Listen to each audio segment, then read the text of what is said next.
Yes.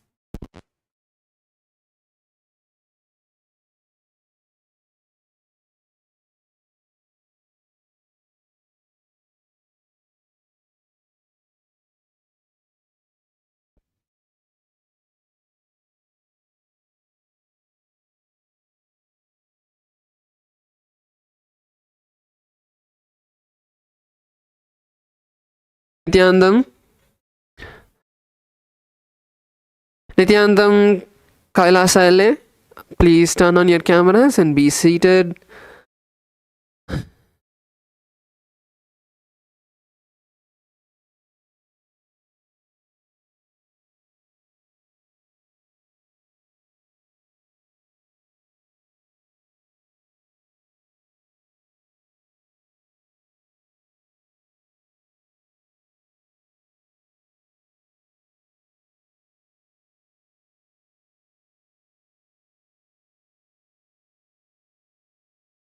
Yes, Nityanandam, let's start with the yoga.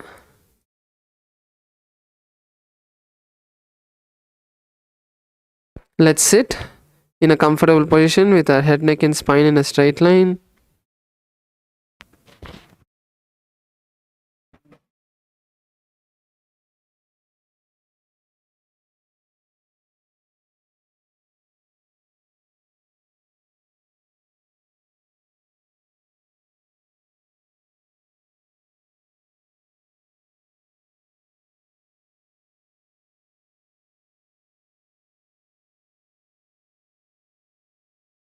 So let's begin with the Sadguru Vandanam. Let's sit with our head, neck and spine in a straight line.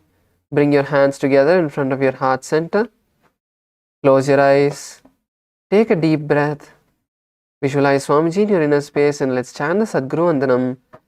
Nityanandam Paramasukadam Kevalam Jnanamurtim Dvandvatitam Gagana Sadrisham Tattvamasya Ekam Nityam Vimalamachalam Sarvadi Sakshibhutam Bhavatitam Triguna Sadgurum Tam Namami. Next we'll chant the Shiva Mula mantra Om Ham Haum Shivaya Namaha 11 times internally. Om Ham Haum Shivaya Namaha. Om Ham Haum Shivaya Namaha. Om Ham Haum Shivaya Namaha. Om Ham Haum Shivaya Namaha. Om Ham Haum Shivaya Namaha. Om Ham Haum Shivaya Namaha. Om Ham Haum Shivaya Namaha. Om Ham Haum Shivaya Namaha. Om Ham Haum Shivaya Namaha. Om Ham Haum Shivaya Namaha. Om Ham Haum Shivaya Namaha. Om Ham Haum Shivaya Namaha. Om Ham Haum Shivaya Namaha. Let's now begin the Tattvachamanam, the ritualistic cleansing. Now, keeping your right hand in the Gokarna Mudra in the up position as the Acharya is demonstrating, take another knee of water into your right palm. Sip the water from the base of the palm along with the mantra. Om Atma Tattvam Shodhayami Svadha. Take another Uddani of water. Om Vidya Tattvam Shodhayami Svadha. Take another Uddani of water. Om Shiva Tattvam Shodhayami Svadha. Please wash your hand with an Uddani of water. The base of the right thumb, wipe your lips twice from the right to the left along with the mantra. Om Ham Hridayaya Namaha. Again wash your hand. With the tips of the index, middle and ring fingers joined together, touch above the upper lip and below the lower lip. Again wash your hand. With the index finger and thumb joined together, touch the right nostril, the left nostril. The ring finger and thumb joined together, touch the right eye. the left eye, the right ear, and then the left ear. Again, wash your hand. With the little finger and thumb joined together, touch the navel center, the right chest, the left chest. With all 5 fingers joined together, touch above the head, the right shoulder, left shoulder, and then the heart center. Again, wash your hand. Let us now enter into the sankalpa.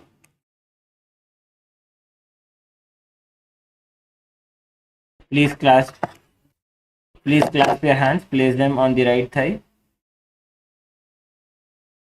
Om ममोपात्त समस्त दुरितक्षय द्वारा भगवत् श्री नित्यानंद परमशिव प्रीत्यर्थम श्री नित्यानंदेश्वरी परमशिव शक्ति समेत श्री नित्यानंदेश्वर परमशिव प्रीत्यर्थम च शुभे शोभने मुहूर्ते अद्य ब्रह्मणः द्वितीय परार्धे श्री श्वेतवराह कल्पे वैवस्वतमन्वन्तरे अष्टाविंशतितमे नित्ययुगे प्रथमे पादे जम्बूद्वीपे भारतवर्षे भरतखण्डे मेरोः दक्षिणे पार्श्वे शकाब्दे अस्मिन् वर्तमाने व्यवहारिके प्रभवादीनां षष्ट्याः संवत्सराणां मध्ये विश्वावसुनाम संवत्सरे उत्तरायणे लक्ष्मी वेंकटेश्वर ऋतु मेषमासे शुक्लपक्षे द्वितीयायां शुभतिथौ सोमवासरयुक्तायाम् अपभरणी नक्षत्र आयुष्मन् योग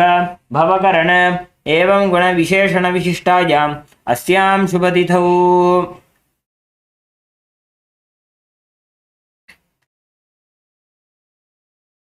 श्री कैलासोन्नत द्वादशांत श्यामला पीठारूढ़ श्री मीनाक्षी सुंदरेश्वराभिन्न स्वरूप परशिव पुत्र रत्न कुमार गुरुमन्यतुल्यावतार श्री पार्वती स्तन्यपान लब्ध दिव्य ज्ञान विश्रुत सकल निगमागम सारभूत द्राविड वेद प्रवक्त्रे श्रीमत् परमशिव करुणा समधिगत मुक्तामय चतुर श्रियाण गीयमान छत्र चामर श्री चिन्ह काहलादि समस्त बिरदावल्यलंकृत ज्ञान विज्ञान चक्रवर्ती सर्वजन संग सद्यो निर्वाण दीक्षा व्यापवर्ग वर्ष विश्राणजीमूत परमत कलभगेसरी शैव सिद्धांत स्थापनाचार्य श्री राजाधिराज पांड्य महाराज गुरु शपण शाक्यादि महांधकार निवारण ज्ञान भानु वीक्षणानर्हार्ह ध्वजोच्छेदन पूर्वक श्री ऋषभध्वज स्थापक शैव समय कत्र सर्वज्ञ पीठारूढ़ श्री जगद्गुरु श्री ज्ञान संबंध देशिक स्वामी वागीश सुंदर माणिक्य वाचक स्वामिनाम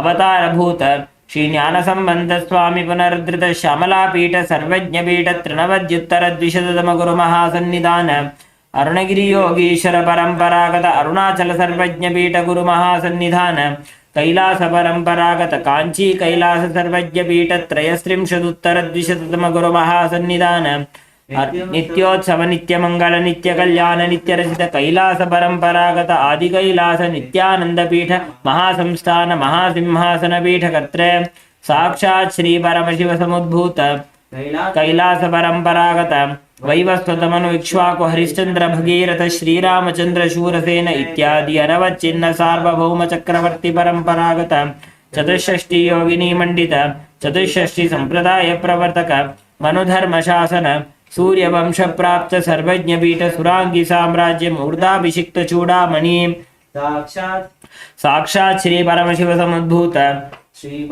कपिल महागुरु पुनरुद्धृत महानिर्वाणी पीठ अष्टोत्तर सहस्र श्री महामंडलेश्वर साक्षात् श्री परमशिव समुद्भूत श्री महागणपति समारंभ अनवच्छिन्न पीठाधीश्वर गुरु परंपरा प्राप्त अटल पीठ अष्टोत्तर सहस्र श्री अटल पीठाधीश्वर धर्म मुक्ति स्वर्ग पुरस्वर्ण पीठ त्रयोविंश गुरु महासन्निधान कैलास परंपरागत आदिपीठ सर्वज्ञ पीठ जगद्गुरु श्री कैलास पुनरुद्धारक श्री कैलास परमाचार्य श्रीमत् परमहंस वैव्राजकाचार्य वर्य सच्चिदानंद प्रणव स्वरूप श्रोत्रिय ब्रह्मनिष्ठा श्रीमज्जगद्गुरु श्रील श्री भगवत् श्री नित्यानंद परमशिव श्री ज्ञान संबंध देशिक परमाचार्य स्वामिनां प्रीत्यर्थम तेषां पादारविन्दयोः भक्ति सिद्ध्यर्थम गुरुकृपा कटाक्ष सिद्ध्यर्थम क्षेमस्थैर्य वीर्य विजय आयुरारोग्य ऐश्वर्यानाम् अभिवृद्ध्यर्थम धर्मार्थ काम मोक्ष चतुर्विध बल पुरुषार्थ सिद्ध्यर्थम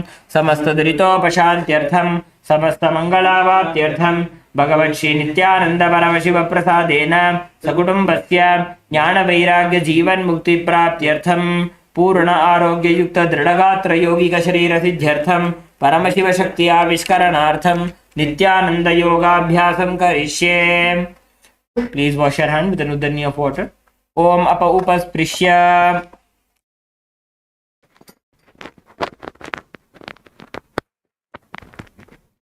Yes. So now that we have completed the Sankalpa, let us now keep our Panchapatram Nudhani aside and stand up on our yoga mats.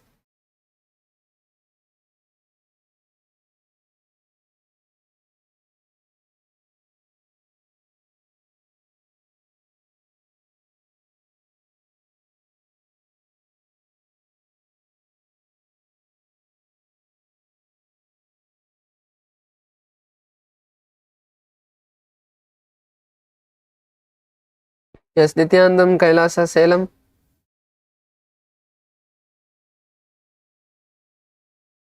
Let's all stand up as we get ready for the skeleton dance.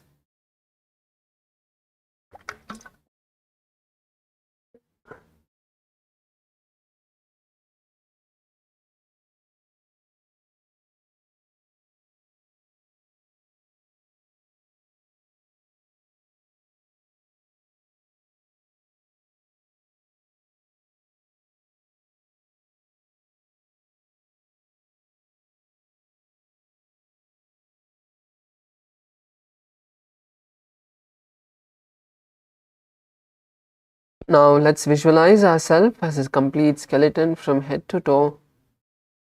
Visualize your body has become completely bones. No flesh, no skin, just complete bones.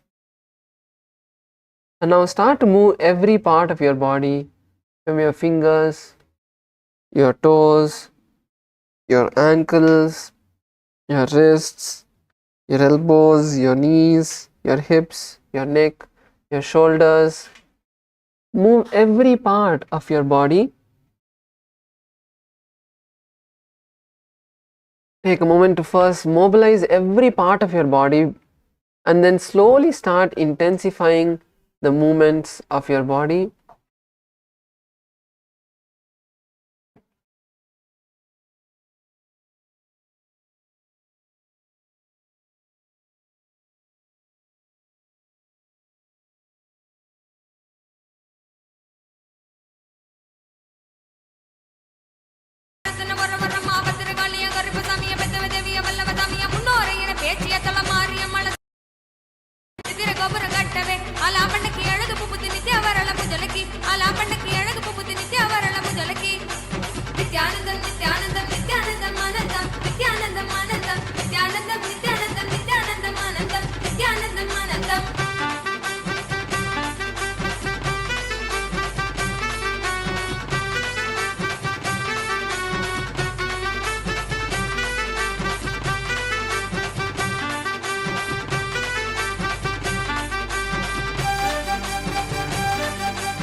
All of your laziness, tiredness, boredom,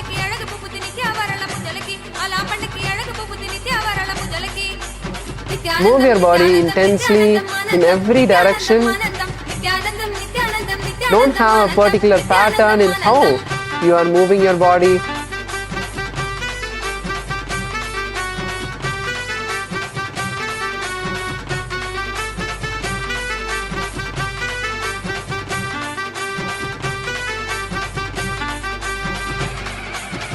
Last few moments, intensely move your body.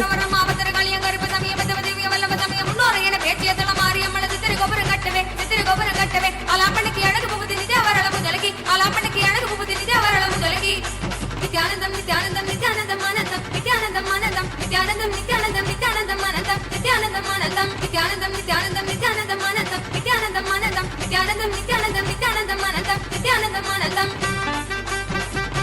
Yes, now let's slowly relax, come to a standstill.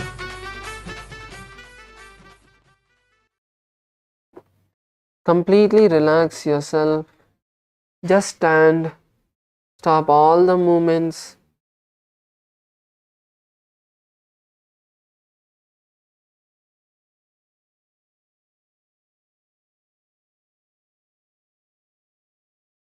Just focus on breathing in and breathing out.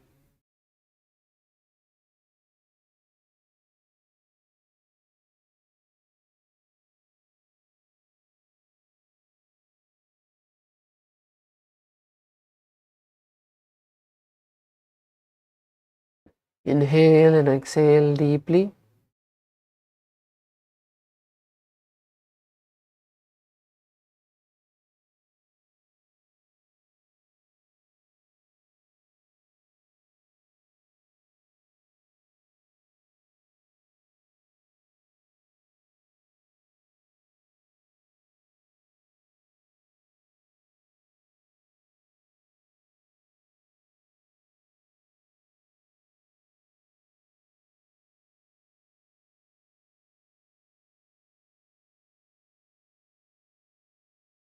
Your body is slowly relaxing. Inhale as deeply as you can and exhale completely, emptying your lungs.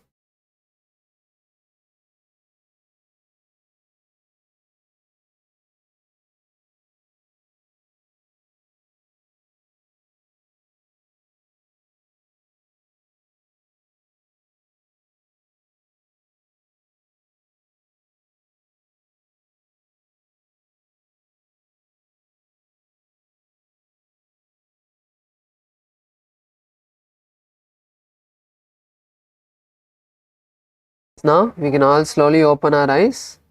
Yes, Nityanandam Kailasa Kashi, could you please mute yourself?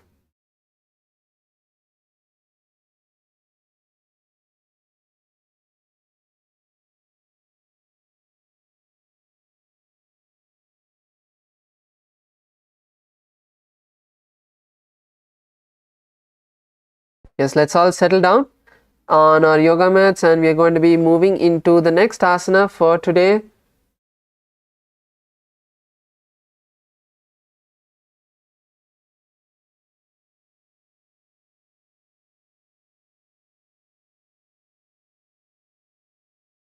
So today we are going to be starting with the next asana, which is Vashishtasana 2.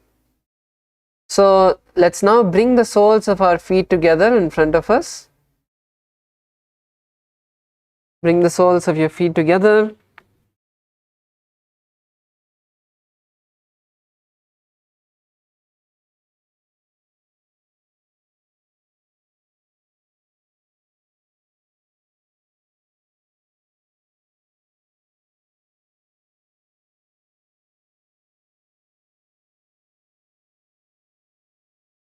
Now once you have brought your feet together, now insert your hands underneath your legs and we are going to raise our legs as high as we can, bringing the legs to the head.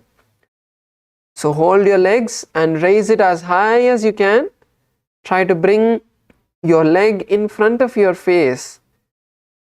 First you can bring it to your chest, then slowly try to raise it in front of your face and then above the head. You don't need to bring it behind, but try to bring it as high as you can, all the way up. Nityanandam Kailasa Malaysia female team. Yes. So you guys can continue along with us. We are starting with the next asana of the Tritiya Vinyasa Krama, which is Vashishtasana 2. So now in Vashishtasana 2, now holding your legs, you are going to raise it as high as you can all the way up. Raise your legs all the way to the head. So let's balance here and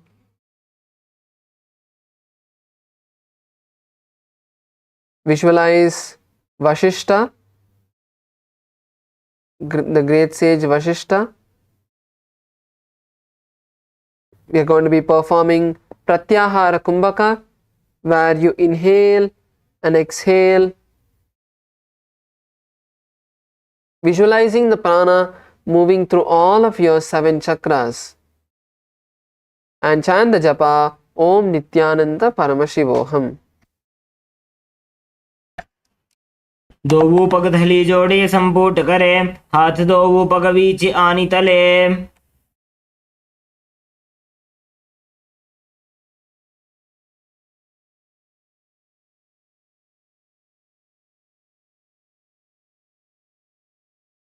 Next asana is going to be a similar asana, which is Shivalingasana. So now once again bringing your feet together, insert your hands underneath your legs, and now we are going to hold the toes of our feet and lift them upward.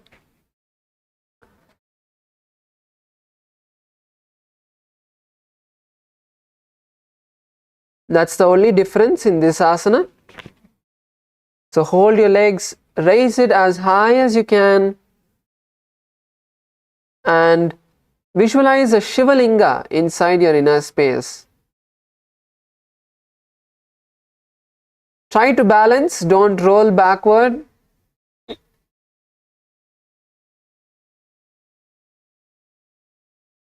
Try to balance. Keep the awareness on the lower back. Use your core strength to balance yourself. So again, in this asana, we are going to be performing the Pratyahara Kumbhaka.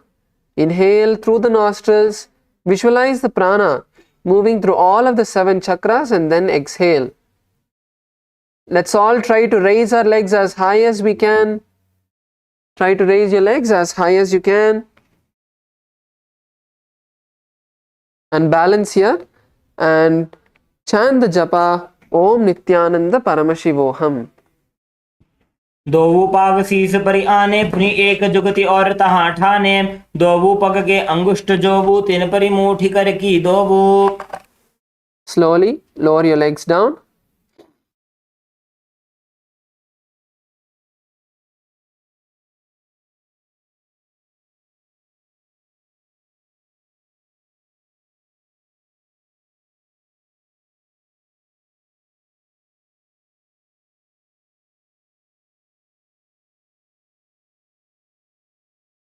So the next asana is Kakarupascandasana.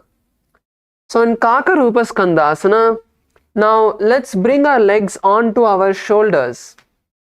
Bring your legs onto your shoulders. Cross your legs. And keep your hands wide by your side. This is Kakarupascandasana. So let's first bring our legs as high onto our shoulders as possible.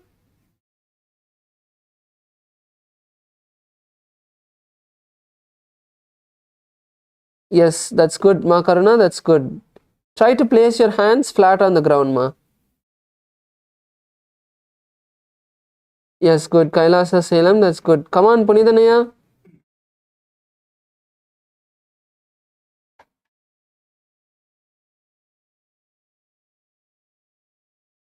See, you can also try, if it's hard to balance, you can take the support of the wall. So I see next to Sairamaya, the wall is, there's a gap in the wall where you can lean. So lean onto the wall and then you can perform the same asana.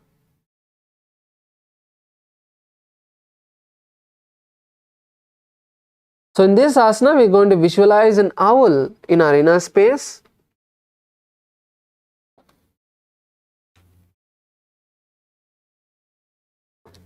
Once again, we are performing the Pratyahara Kumbhaka. Inhale through your nostrils. Visualize the prana going all throughout your body and then exhale. Chant the japa Om Nityananda Paramashivoham. अथ वक्ष्ये काकरूपस्कन्धासनमुत्तमं कलिपापात् प्रमुच्येत वायवीं वशमानयेत् निजपादद्वयं बद्ध्वा स्कन्धदेशे च साधकः नित्यमेतत्पदद्वन्द्वं भूमौ पुष्टिकरद्वयम्. Yes.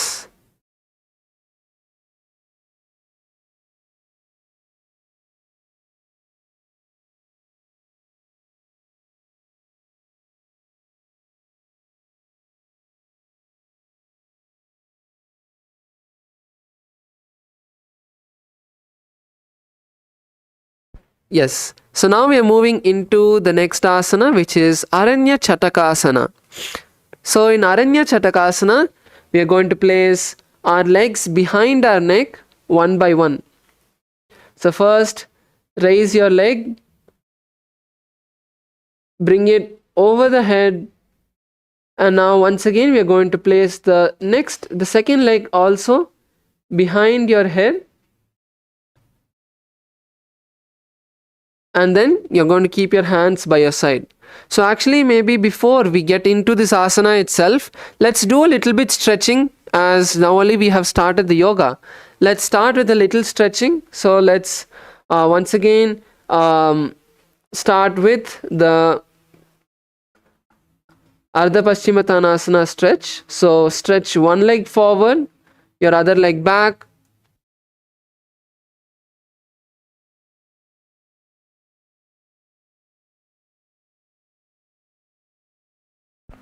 So let's start with the Ardha Padmasana stretch. So bend one leg towards you, stretch your other leg, and let's now take a deep breath. Exhale down, lower yourself down all the way to the ground. Bring your forehead down. Let's stay here for a few moments. Breathe in and breathe out nice and deeply. Focus on your breath. Bring awareness to your breath and to the stretch. Inhale and exhale slowly. Connect with your body. Feel your body slowly stretching.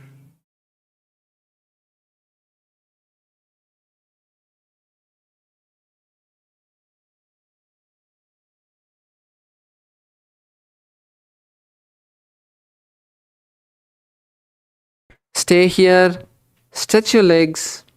Push yourself forward. Wherever you are able to, hold that point. Pull yourself down. Let's pull ourselves down. Push your hips forward and push your back down. Don't just bend your back, push yourself down.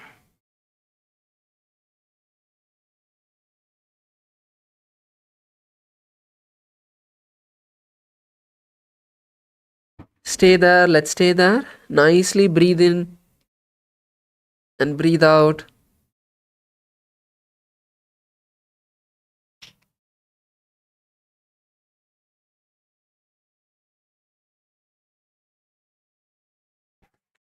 Let's stay here for a few more moments. Feel your thighs stretching.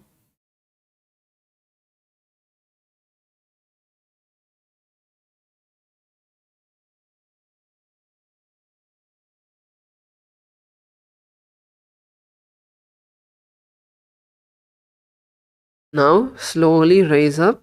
Let's slowly raise up and switch sides. Now bring your left leg forward, bend your right leg, and take a deep breath. Raise your hands above, and then as you exhale, lower yourself down.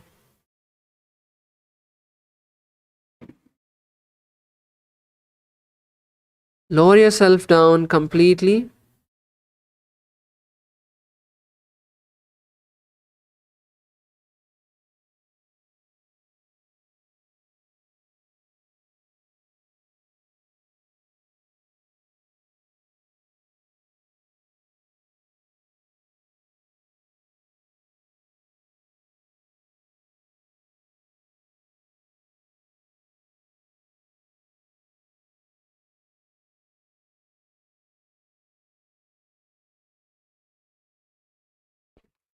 Let's stay here for a few moments.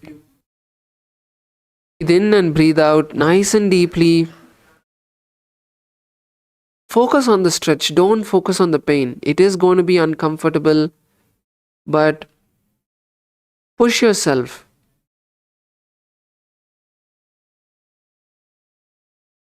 Let's visualize Swamiji in Arina space if you want. That itself is very powerful and more than enough to help you, take you forward, connect with your body, drop any sort of feeling of impossibility.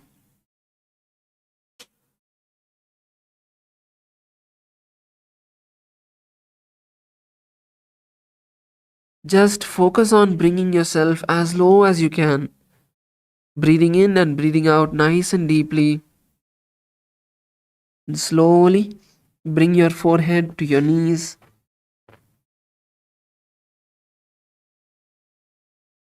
Keep breathing nice and deeply. Stay there. Let's stay there. Don't come off. If it's paining too much, take a step little back, but don't completely relax.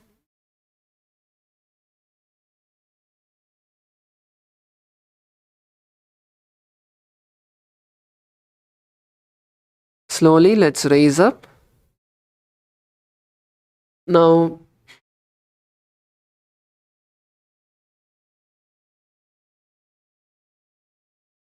let's bring our feet together. Bring your feet together. Keep your hands on your knees and bring your knees to the ground. Bring your legs as close to your perineum as possible and push your knees to the ground.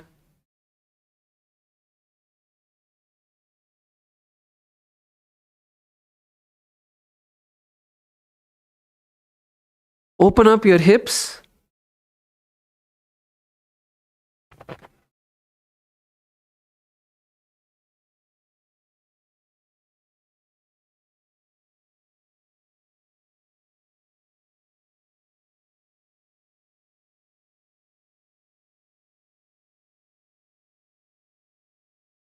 Once again over here, focus on breathing in and breathing out. Completely relax yourself. The more you're relaxed, the more you're unclutched, the more you're connecting with your body, the more easier it'll be to push yourself. Bring your knees all the way down.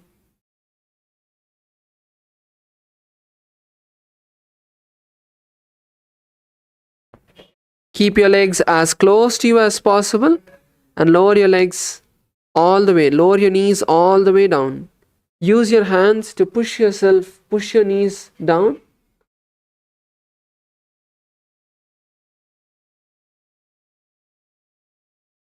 Breathe in and breathe out nice and deeply.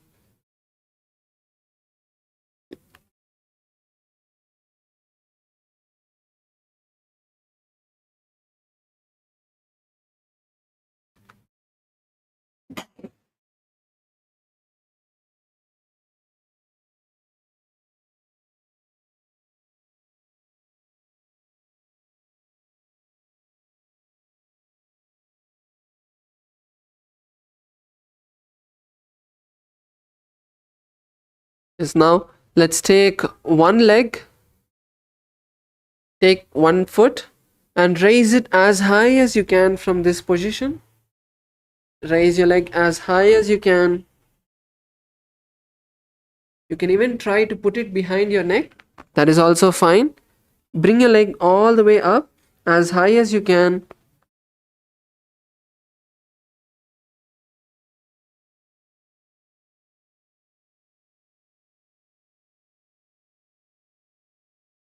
Bring your leg as high as you can. Pull it all the way up.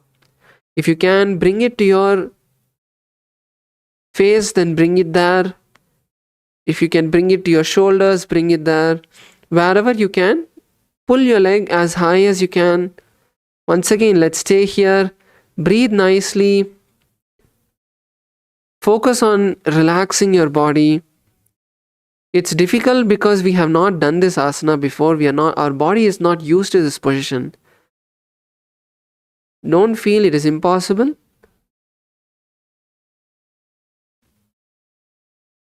Let's stay here for a few more moments.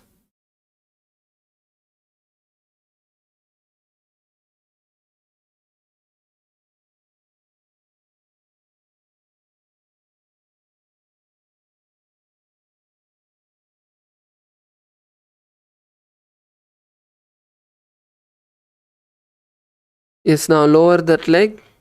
And now let's take the other leg. Let's take the opposite leg. And now, keeping your opposite leg by your perineum, raise the other leg all the way up. Bring it to your chest. Bring it to your shoulders. Bring it to your forehead. And then bring it behind your neck. Take it step by step. Stretch your legs nicely. Once again, focus on breathing in and breathing out, completely relaxing your body.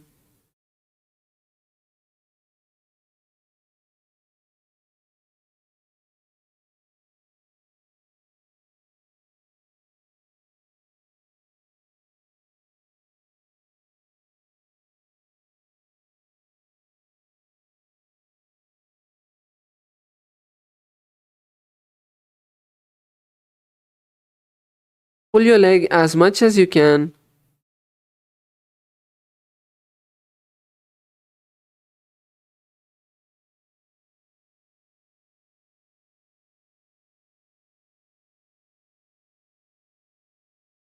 Come on, let's stay there. Let's stay there. Bring your legs into the position. Stay there.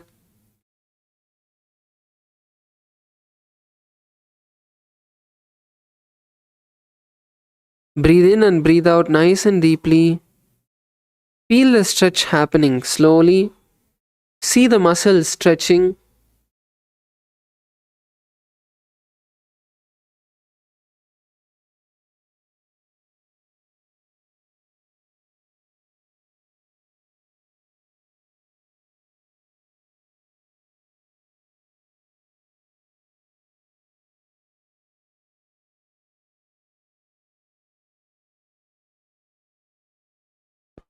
Yes, now you can lower your legs and we'll be entering into the asana.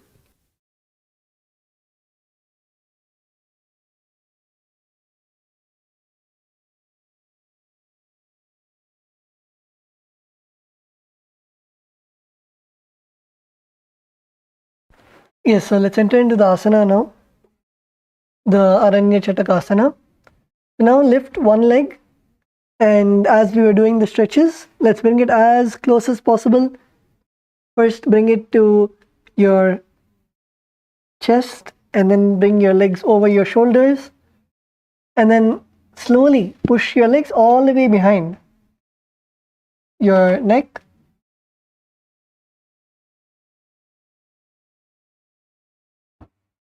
Yes, Kailasa Ma Karuna, good. Ma Karuna, just keep your legs there and then breathe. And then slowly you will see it'll go inch by inch, you'll be able to put it back. Kailasa Salem, yes everyone, come on, try.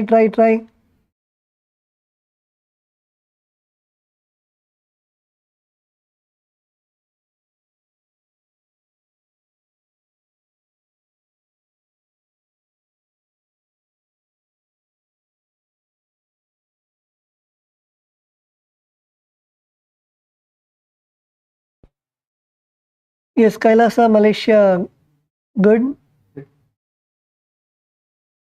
So once you've placed one foot, let's now take the second foot. Take the second foot and let's place it behind the head. Go as much as possible. Feel your hips opening, your thighs opening, and push it as much as possible behind your head.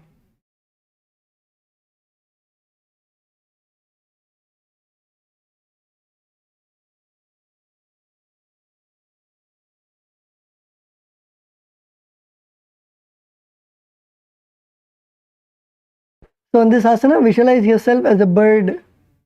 Visualize yourself as a bird in the forest. Perform the pratyahara kumbhaka, which is inhale. Feel the prana flowing through all of your 7 chakras, and then hold your breath, then exhale.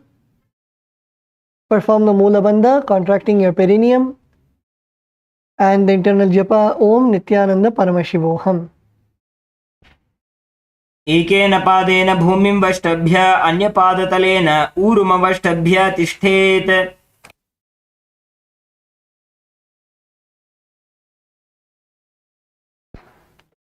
Okay, now relax. The next asana we're going to do is Chitraasana. So it is very, very similar to the asanas that we are doing. So again, we'll be putting both the feet together and lift them over your head.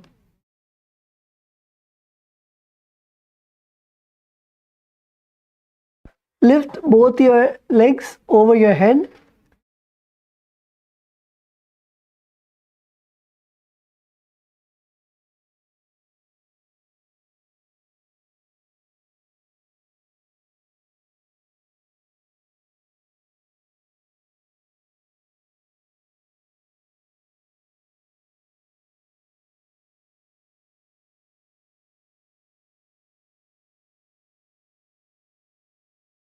So now you'll be bringing both your feet behind the head.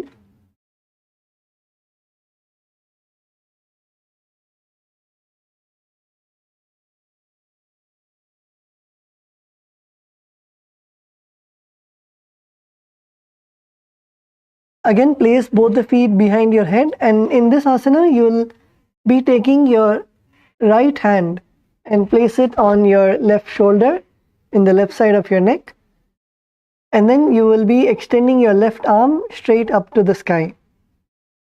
Slowly balance and raise your left arm all the way up to the sky. This is the Chitraasana.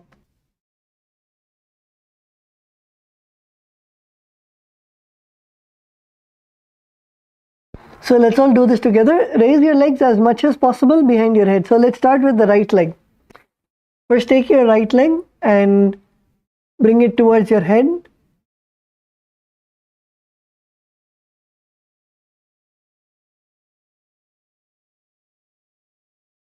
Take your right leg and place it towards your head. And try to push it. Try to push it all the way behind your head. Bring your right leg first all the way up to your forehead.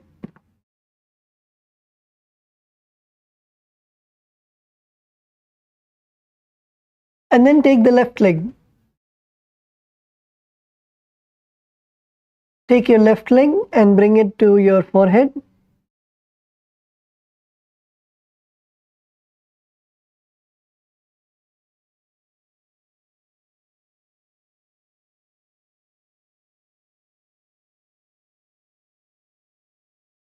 And then place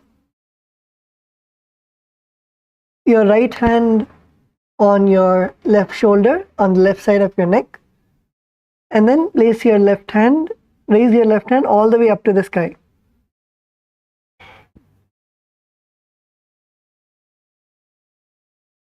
In this asana, visualize painting your reality and manifesting your reality just like you have painted your reality, manifesting that in your life. Perform the pranayama, which is the pratyahara kumbhaka. Inhale, feel the prana flowing through all of the 7 chakras, and then exhale. Perform the mula bandha, contracting your perineum, and the japa Om Nityananda Paramashivoham. प्रथम पगधले संपुट करे पुनः जुगति ऐसे विस्तारे डागी कहुनी माहिली संधि तापरी दो बुएडी बंध फना जुगमड रथ करी राखे बहुरी जुगति ऐसे विधि दाखे बहुरी पगथली माहली कोर शीस लगा विकरी के जोर.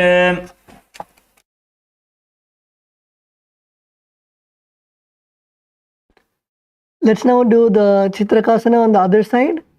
So last time we lifted our left hand up to the sky. This time we'll be lifting our right hand to the sky. So first let's begin by putting the legs behind the head. So first take your left leg and bring it to your forehead, bring it to your head, and try to push your legs behind your neck. And then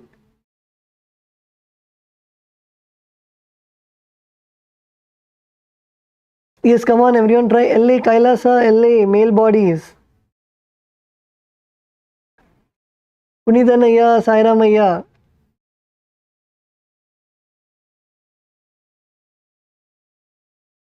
Yes, yeah. By the end of today's session, Tattva Maharaj is going to make you put your leg behind your head.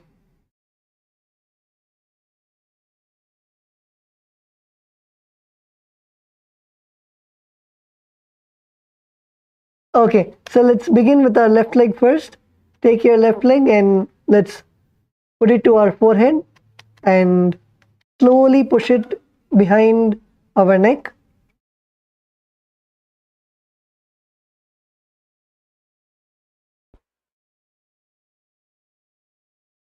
Begin with keeping it on your forehead and stay there. Stay there and try to push as much as possible till wherever you can. Put your legs till wherever you can and breathe.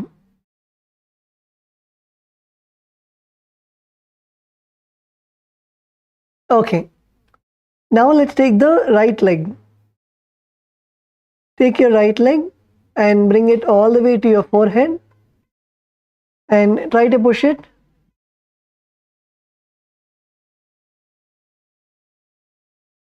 Try to push it all the way behind your neck. Bring it as much as possible. First bring it to your forehead and then bring it to your head and then bring your legs all the way behind your neck.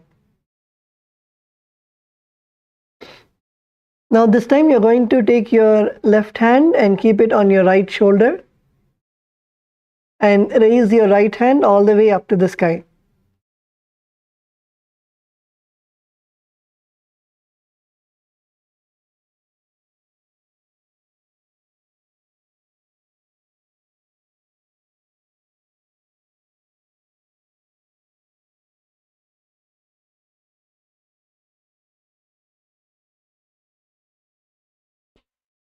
प्रथम पग तली संपुट करे पुनः जुगति ऐसे विस्तारे die कहूनी माहिली संधि तापरी दो वो AD बंध.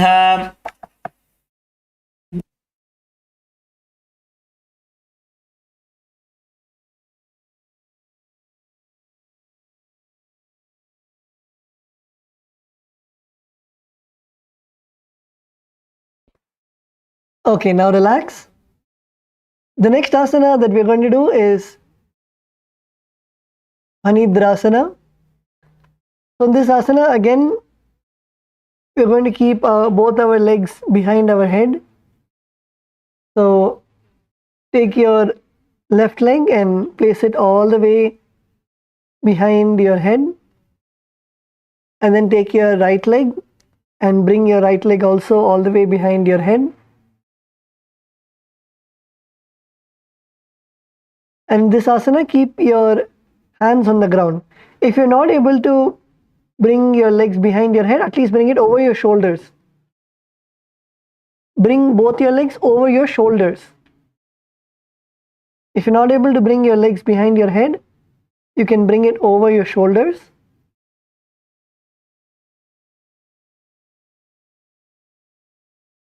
Yes, Kailasa, Salem, Ma, Shweta, yes, like that. And keep your hands on the ground. Keep your hands on the ground and gaze to your third eye.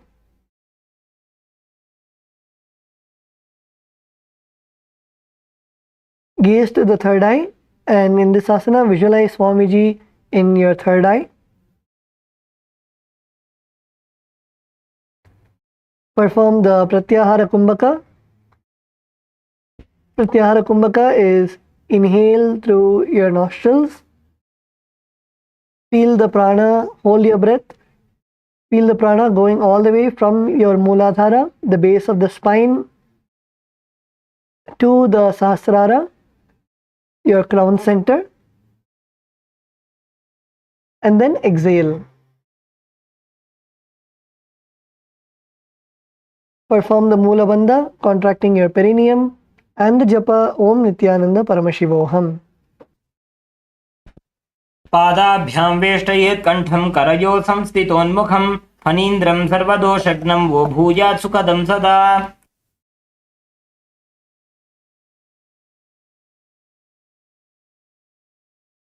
The next asana is Pashini Mudrasana. So continue to remain in the same position, keeping both your legs behind your neck. If you're not able to place it behind your neck, you can place it over your shoulders.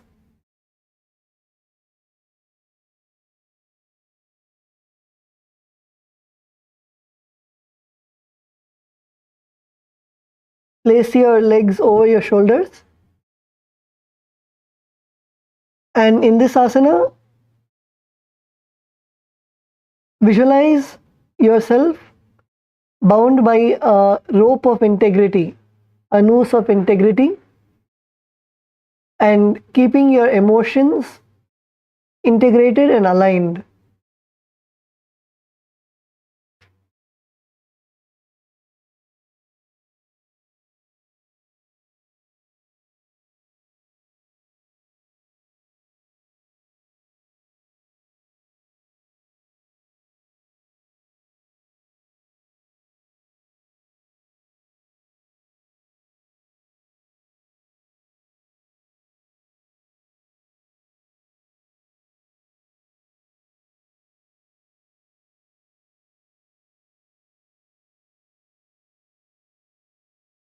Kailasa Malaysia male team, good.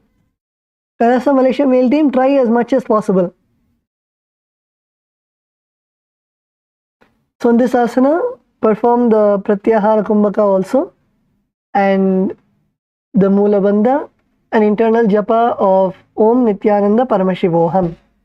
कण्ठपृष्ठे क्षिपेत् पादो पाशवदृढबन्धनं स एव पाशिनी मुद्रा शक्तिप्रबोधकारिणी.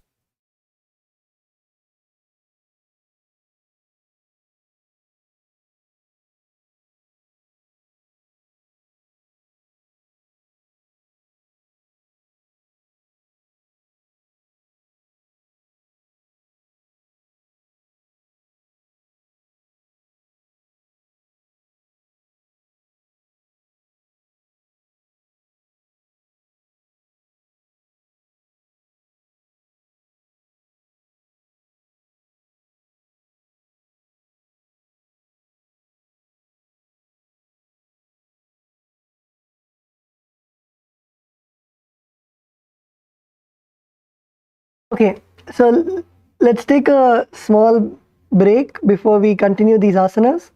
So everyone can come to a kneeling position and bend forwards.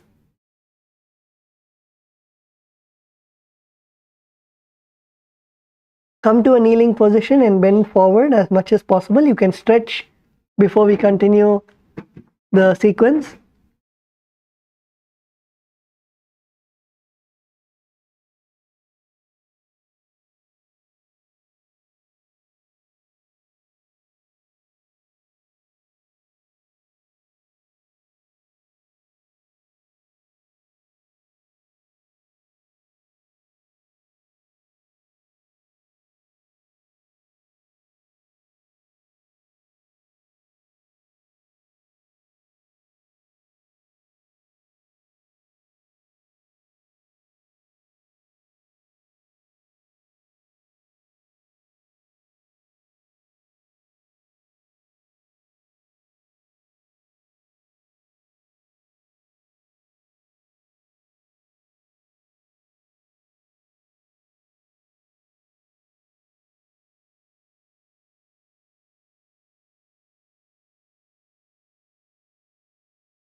Okay, let's all come up.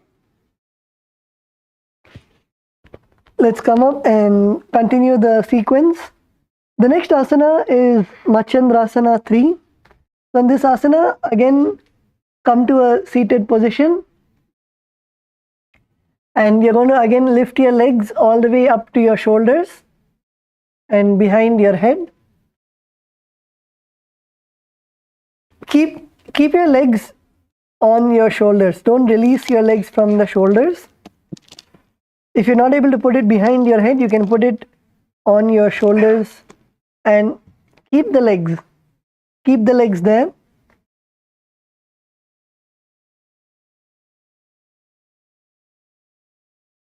And also reminding all the participants, yes, the asana might be almost same, but all the other components also are much as important as the asana.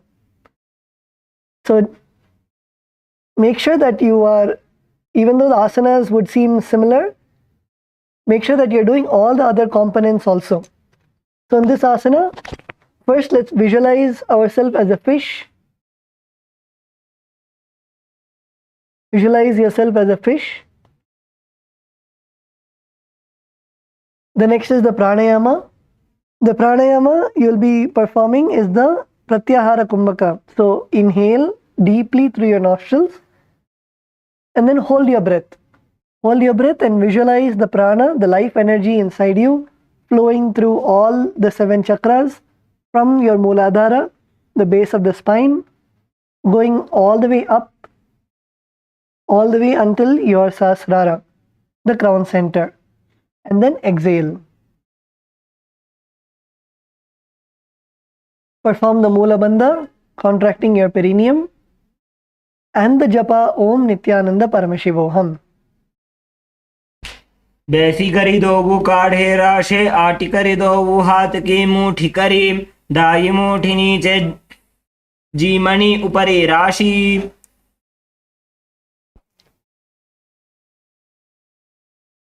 Continue to stay in the same asana. The next asana is Dvipada Shirshassana.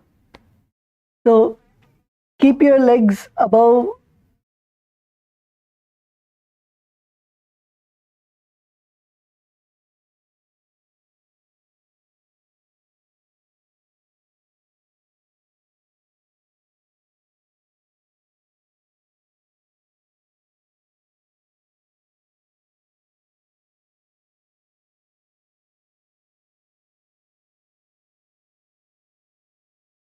Continue to stay in the same asana, and in this Dvipada Shirsasana, you'll be placing your hands in the Atmanjali Mudra in front of your heart center. So place your legs on top of your head or behind your neck, or if you're not able to place it above your shoulders at least. Place your legs on top of your shoulders and bring your hands to the Atmanjali Mudra. Visualize Swamiji in your inner space. Perform the Pratyahara Kumbhaka, that is, inhale, feel the prana flowing through all the 7 chakras, and exhale. Perform the Moola Bandha and japa Om Nityananda Paramashivoham. बेसिने बने पग माथा ऊपर लावी दाकना पाछल्या भाग ऊपर चढ़ावा ने हाथ जोड़ीने स्थिति करवीते द्विपाद शीर्षासन कहेवाय छे.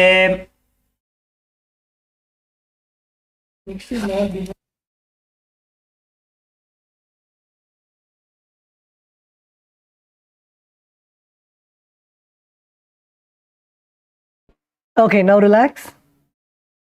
The next asana is Batari asana. So in this asana, you will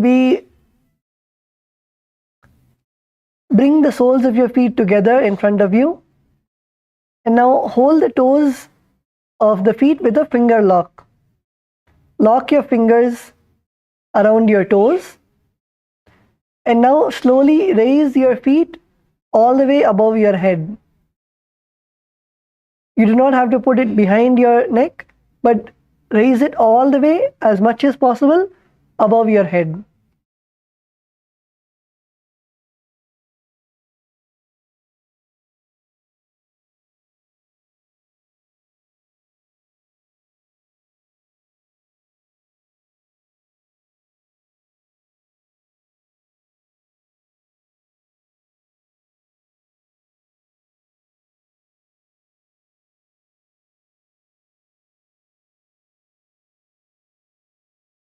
Yes, raise your feet above your head and hold. Raise your feet above your head and hold and balance. You need to balance. Make sure that you don't fall down. Balance. Slowly raise your feet. Slowly raise your feet as high as possible and balance. You can take the support of the wall also. Yes, Kailasa, Salem, good. Kailasa, Malaysia, male team, good. Kailasa, Malaysia, female team. Yes, Ma Aruna, you need to balance.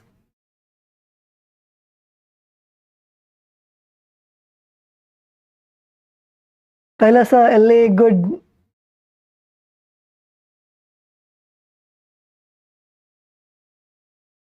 Yes, Ma Govinda Priya, as much as possible. Lift your legs as much as possible up to your forehead.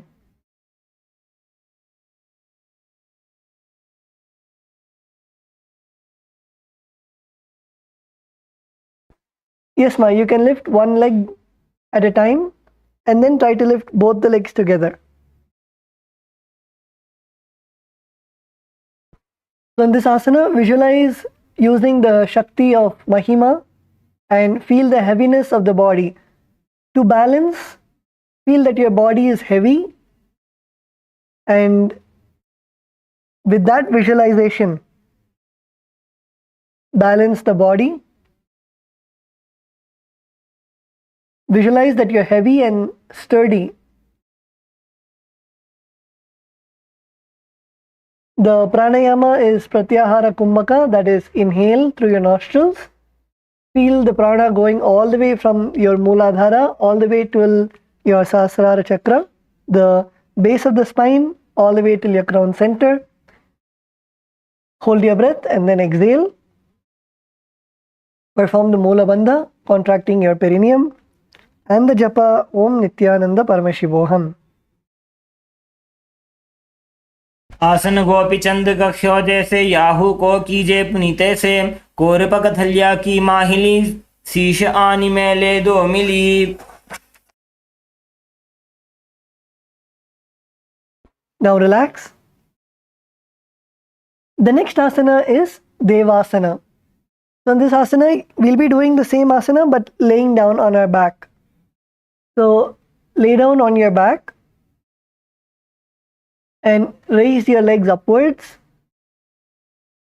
Keep the soles of your feet together and interlock your fingers around your toes.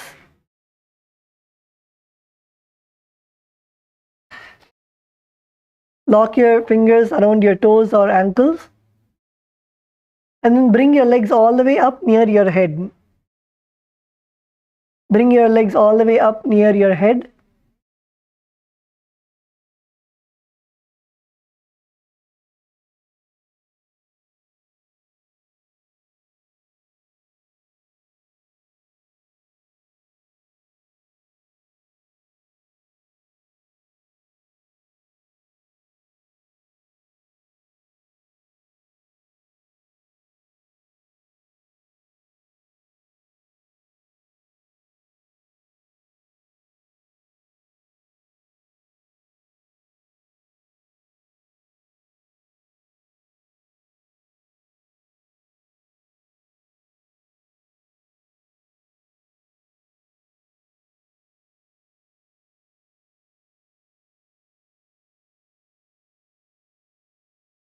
Bring your feet all the way, yes, Kailasa, Malaysia, good. Kailasa, Salem, good. Okay. So in this asana, visualize all of the gods and goddesses blessing you. Perform the Pratyahara Kumbhaka in this asana also. Inhale through your nostrils. Feel the prana going all the way from your Mooladhara till the Sahasrara. Perform the Moola Bandha, contracting your perineum. And the japa Om Nityananda Paramashivoham. प्रथमे सूधो सोवे सोजी करे काकसी करगहदोजी एड्या अंबर पगथल्यादाधे करि Atiq वित्ततास परिराशे.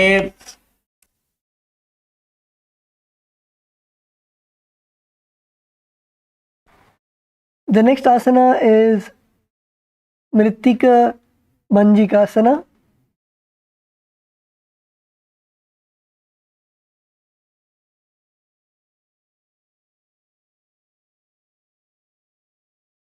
So continue to lay on your back. In this asana, you're going to bring your feet again all the way, hold your feet together. In this asana, you're going to hold your feet from the side and bring your feet all the way till your ears. So bring each of your feet to their respective ears. So bring your right foot to your right ear and your left foot to your left ear.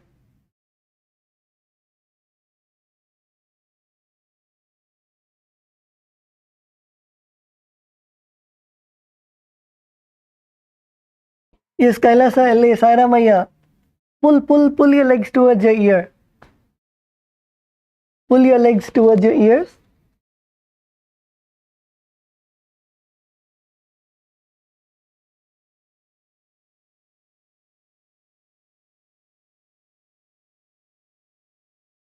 In this asana, visualize yourself as the source of energy.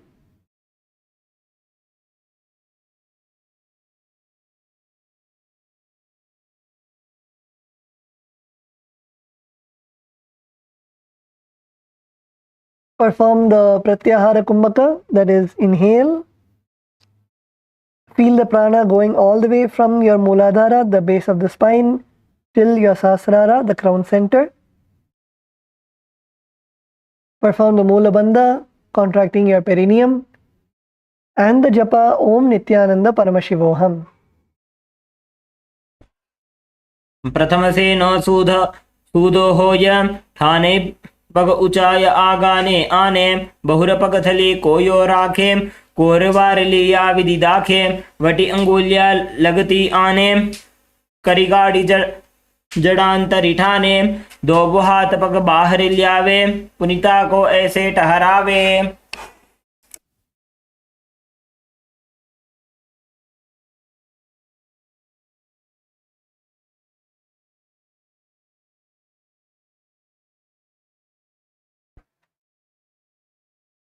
Okay, now we have come to the last asana of the sequence, which is Masakasana. So in this asana, again keep laying down on your back and now raise your legs all the way upwards, and this time you're going to bring your legs behind your head. This time you're going to bring your legs behind your head. So first take your left leg and try to put your left leg behind your neck. Bring your left foot as close as possible to your forehead.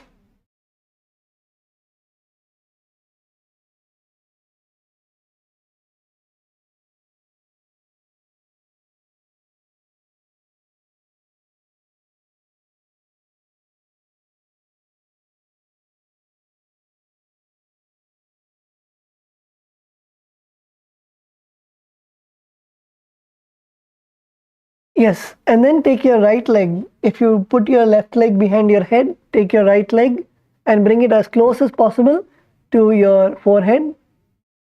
First, bring your legs to your forehead. Bring both your legs to your forehead. Let's begin with that. Take your legs and bring it to your forehead. Yes, Kailasa Salem, good. Kailasa Malaysia, male team, good. Yes, Aruna ma.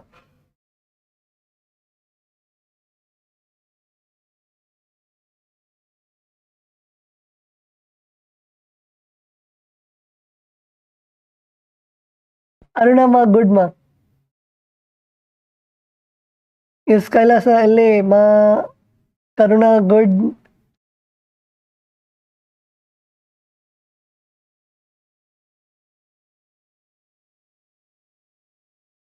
Ma Govinda Priya good.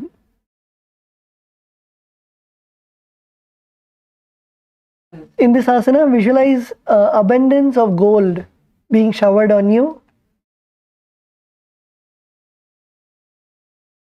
Continue to perform the Pratyahara Kumbhaka, that is, inhale, feel the prana flowing through all of your 7 chakras, from your Mooladhara, the base of the spine, till your Sahasrara, the crown center, and then exhale. Perform the Moola Bandha, contracting your perineum, and the japa Om Nityananda Paramashivoham.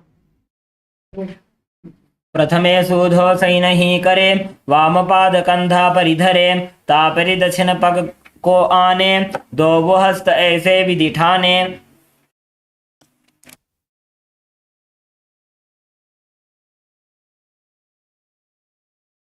Yes, now bring your legs to the ground, keep your knees bent. So next we are going to be entering into Chakrasana 3.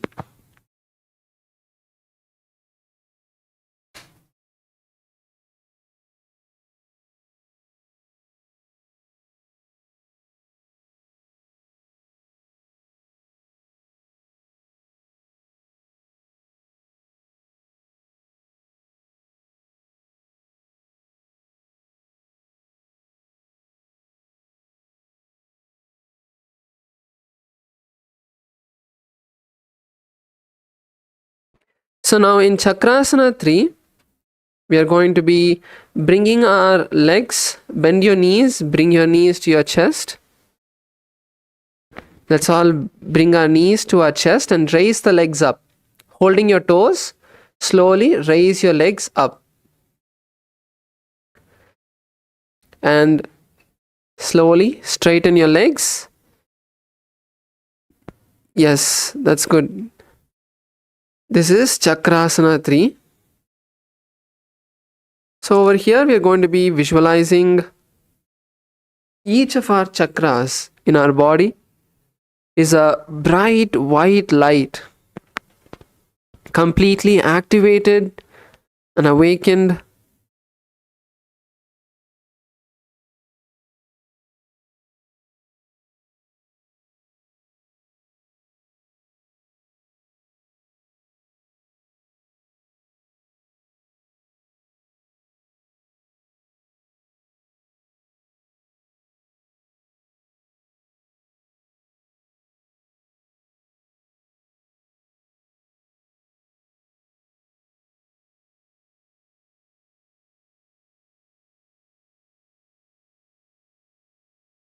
From this asana, the pranayama is changing to Sahaja Kumbhaka, which is simple breathing. Inhale and exhale as deeply as you can. And chant the japa Om Nityananda Paramashivoham. देहाथनी अंगुलियों ठिबे पगाना अंगली पकड़ीने समूते चक्रासन कहे वायछे. Now lower your feet to the ground, keep your knees up, keep your feet together, and keep your hands by your side. Keep your feet together, keep your hands by your side. This is Tanasana. Visualize Swamiji in your inner space.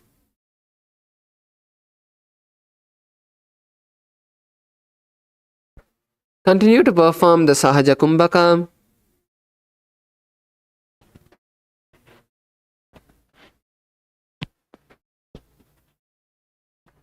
And chant the japa Om Nityananda Paramashivoham.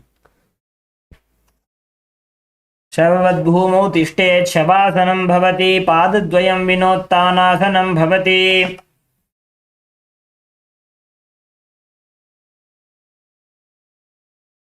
Next we move into Trikutasana. So in Trikutasana, from this position, let's slowly raise our chest up and bring our forearms to the ground.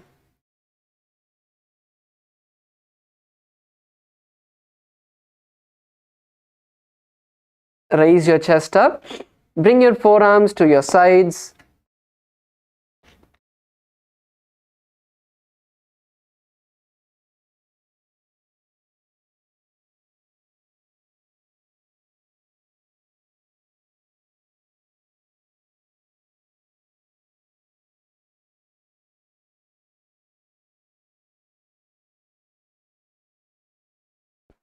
So in this asana, we are going to be visualizing a mountain in our inner space and continue to perform the Sahaja Kumbhaka, Chanda Japa, Om Nityananda Paramashivoham.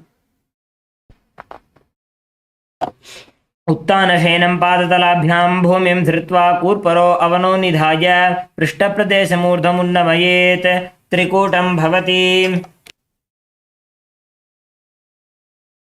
So let's now bring ourselves down. Now we can come into a seated position. Raise yourself up. So next we are going to be performing Chatushpada Pitamasana.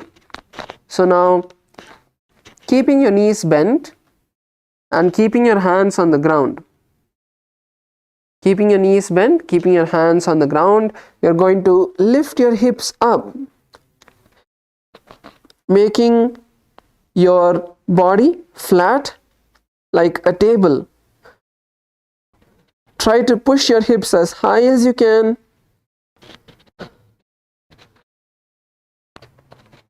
Your head can be looking upwards. Don't try to look forward. Lift your hips as high as you can. Come on, let's stay here.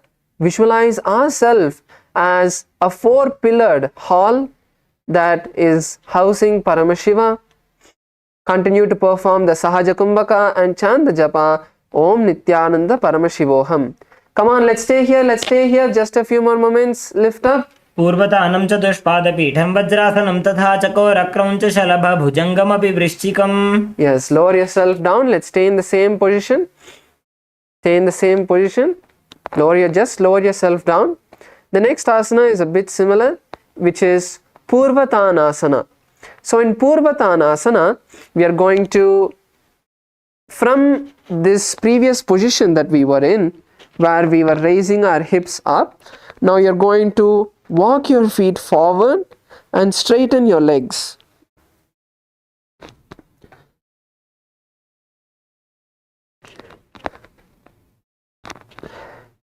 This is Purvatanasana. So don't try to look forward. If you try to look forward, it will make the asana harder for you. Keep your leg backward.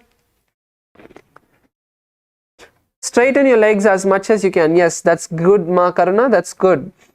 Yes. So let's stay here once again. Visualize Swamiji in your inner space. Gaze to your nose. Perform the Sahaja Kumbhaka. Inhale and exhale as deeply as you can through your nostrils and chant the Japa Om Nityananda Paramashivoham. Come on, let's stay here. पूर्वतानं चतुष्पादपीठं वज्रासनं तथा चकोरक्रौञ्च शलभभुजङ्गमपि वृश्चिकम्. Yes, lower your hips down. Good. So let's stay in the same position. Just stay in the same position. Now we are moving into the next asana, which is Urdhva Konasana.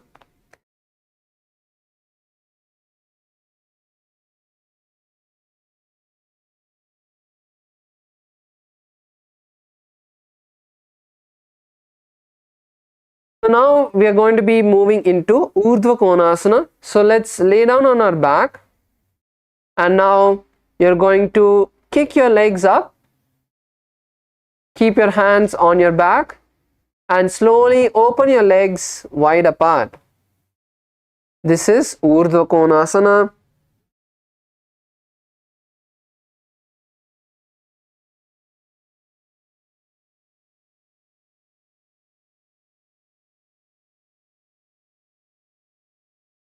So you don't want your legs to come forward. Try to keep your legs pointed upward. Ma Yoga Jnana Rupini, try to raise your legs up. So your legs should be upward, not your hips should not be falling onto you. So that's why you should use your hands to support your hips. Yes, Ma Sweta, that's good. Ma Govinda Rupini, that's good. Yes, come on, Chenli Aya, slowly open your legs. Yes. Open your legs more, Aya, nice and wide. Not as low as you can, but you can open it nice and wide. So in this asana, we are going to be visualizing Swamiji in Arina space.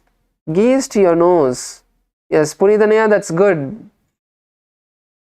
Perform the Sahaja Kumbhaka. Inhale through your nostrils and exhale nice and deeply.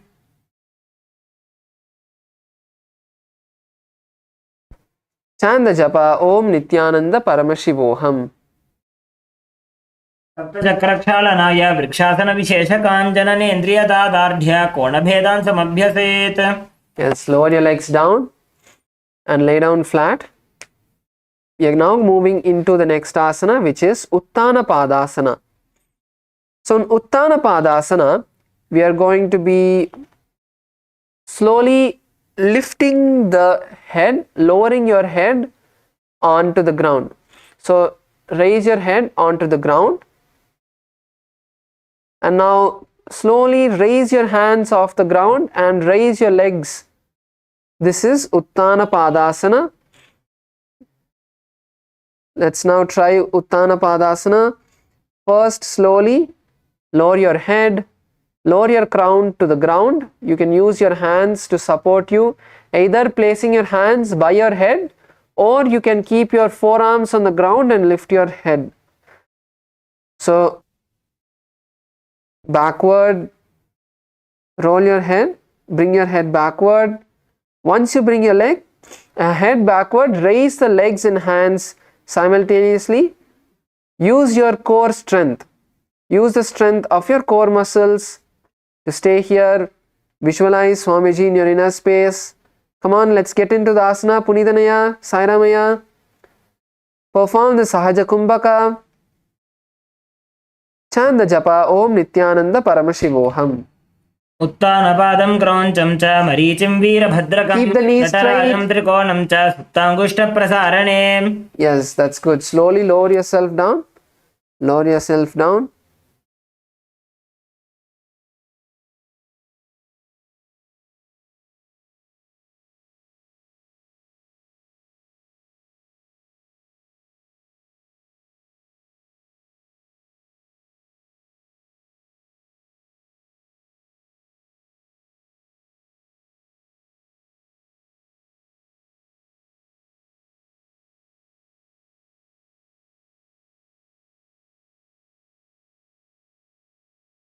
The next asana is Setu Bandhasana. It's similar to this asana that we just did.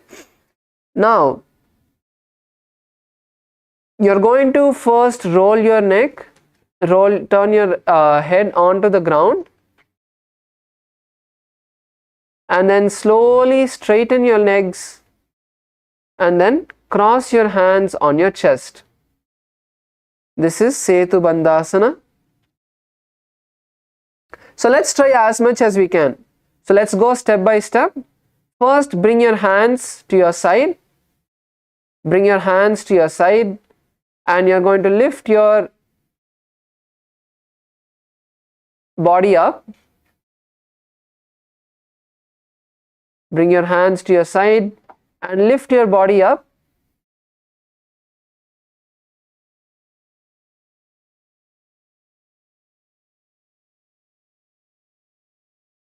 So keep your hands by your head, lift yourself up and place your head on the ground. First, when you come into this position, then you can slowly try to straighten your legs and then cross your hands over your chest. Yes, that's good, Chenliaya, that's good. You're doing the asana perfectly. Come on, let's try. Lift your hips up. Come on, Sairamaya, Punithanaya. Bring your hands to the side of your head and push your body up. You don't need to lift yourself all the way up, just enough to raise your back off the ground.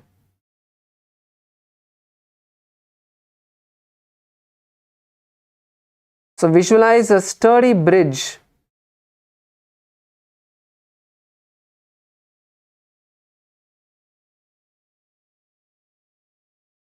Yes, ma Yoga Jnana Rupini, that's good. So we're visualizing a bridge in our inner space. Perform the Sahaja Kumbhaka and chant the japa Om Nityananda Paramashivoham. उत्तानपादं क्रौञ्चं च मरीचिं वीरभद्रकं नटराजं त्रिकोणं च सुप्ताङ्गुष्ठप्रसारणे. Yes, lower yourself to the ground. Now let's all get a chair or a partner. We are going to be performing Chakrasana 3. So you can use a chair or a partner to do this asana.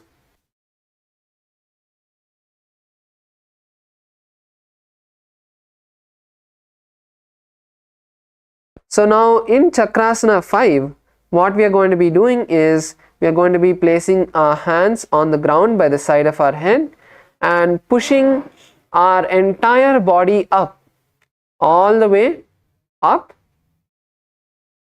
Lift your entire body off the ground. This is Chakrasana 5.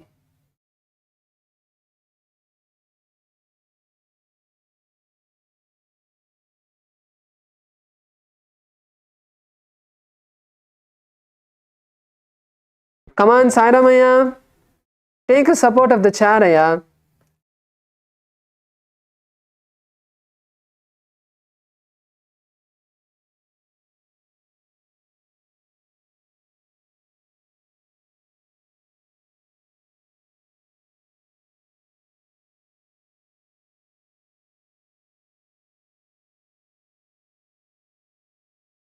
So bring your back onto the chair and slowly lower yourself. Also, Chenliyaya, you can try this. Even Ma Sweta, you can try this.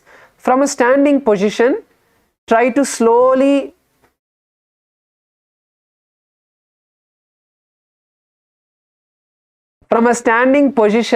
you can try to slowly bend your back and go down. So Chenliyaya and Ma Sweta can try this. Svetama, கேக்குதாமா? So நீங்க வந்து இந்த மாதிரி try பண்ணலாம். Chenliyaya, even you can try. So from a standing position, so stand up and then slowly bend your back and bring your hands to the ground.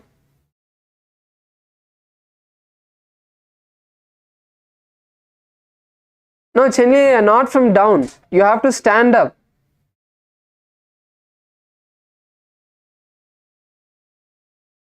Maybe the other ayah can support you, or you can use the support of the wall and slowly walk your hands down.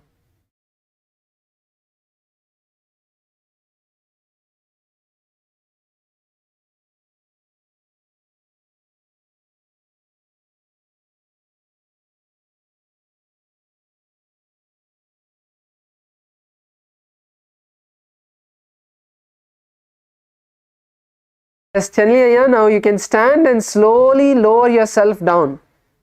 You can use the wall. If you want, you can use the wall. Like slowly bring your hands onto the wall and walk yourself down. Yes, yes, like that.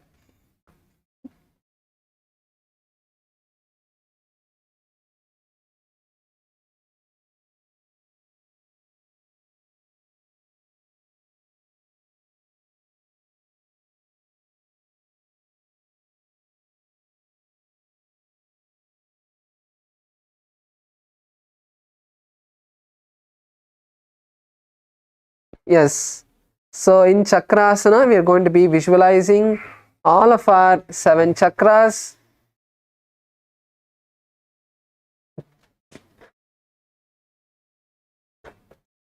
Perform the Sahaja Kumbhaka and chant the japa Om Nityananda Paramashivoham.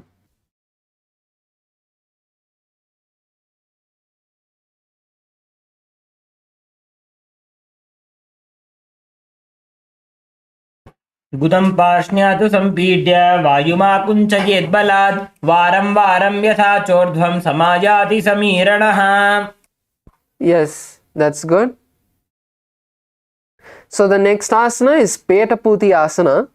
So in Petaputi asana, it's a continuation of this asana where you're going to be walking your feet closer together and touch your hands to your legs.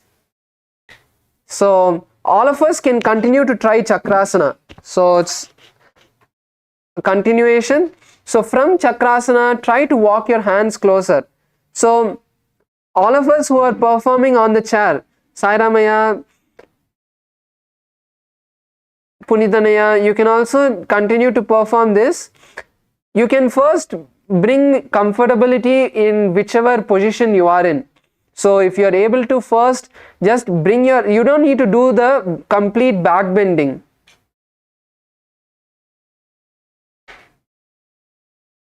You can start with just using the chair and bending. Yes, Chenliya, you can surely try this. Ma Sweta, you can also try.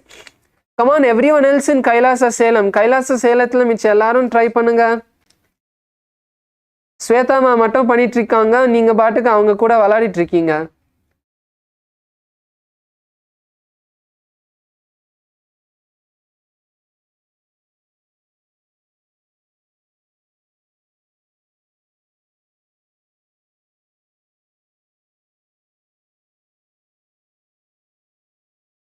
Sainamaya, bring your hands from above your head, not from the side. You need to bring your hands from above your head. Yes, like that. Bring your hands from above your head.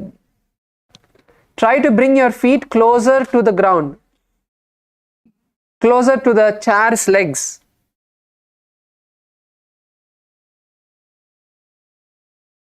கைலாச சேலத்தில் கூட நீங்கள் எல்லாரும் சேர் வேணால் use பண்ணி நீங்கள் வந்து பண்ணலாம், இல்லை ஒருத்தவங்க வந்து ஹெல்ப் பண்ணி நீங்கள் பண்ணலாம். ஸ்வேதாம்மா எல்லாத்தையும் பண்ண வைங்கம்மா.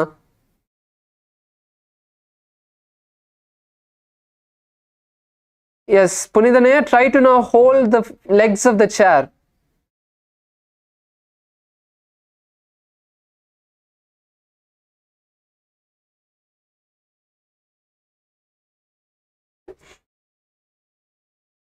Yes, that's good. Chenliya, that's good. Kailasa Malaysia female team, where is everyone, ma? Oh, you're all here. Okay, I was not able to see you. Yes, so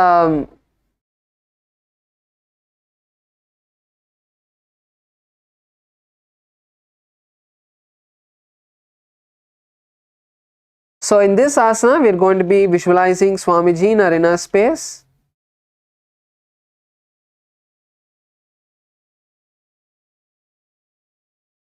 Continue to perform the Sahaja Kumbhaka and chant the japa Om Nityananda Paramashivoham. आसन को गुणपान अपान की गाठी सूटे जालंधर बंध लागे. Yes. Now let's lay down on our back and we are going to be performing Vichitra Karani. Bring your legs all the way above your head. Place your toes on the ground. Hold your legs with your hand.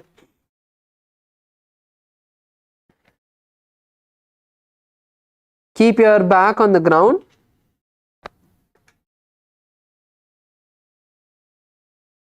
Keep your back on the ground and bring your legs as low, as close to the ground as possible. So you can lightly raise your back.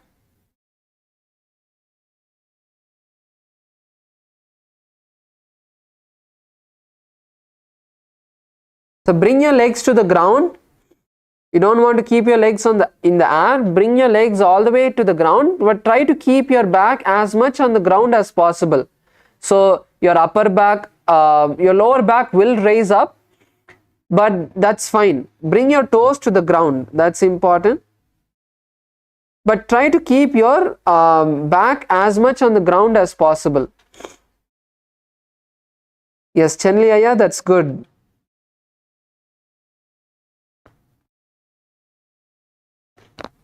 Let's perform this asana nicely, stretching our legs. This is the last asana for today.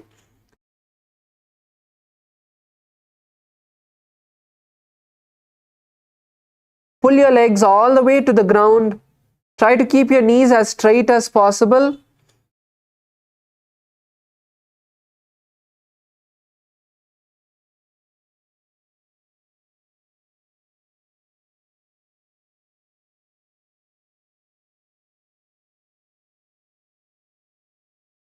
Yes, Ma Sweta, that's good.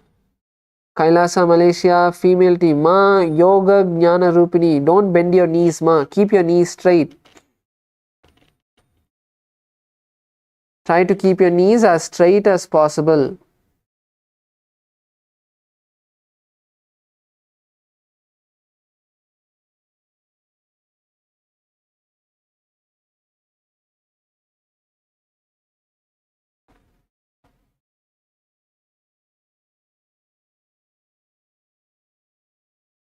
Saramaya, bring your hands behind your head.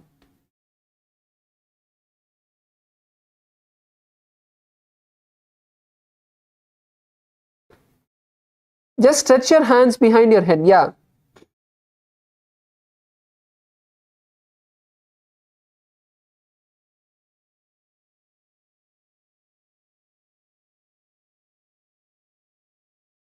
So in this asana, we are going to perform the Sahaja Kumbhaka and chant the japa Om Nityananda Paramashivoham.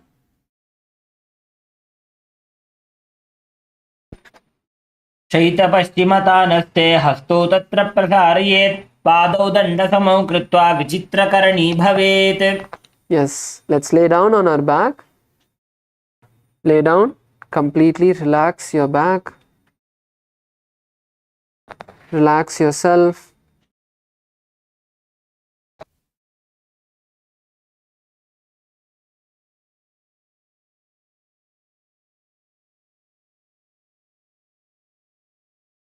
Lay down on your back. Keep your hands by your side.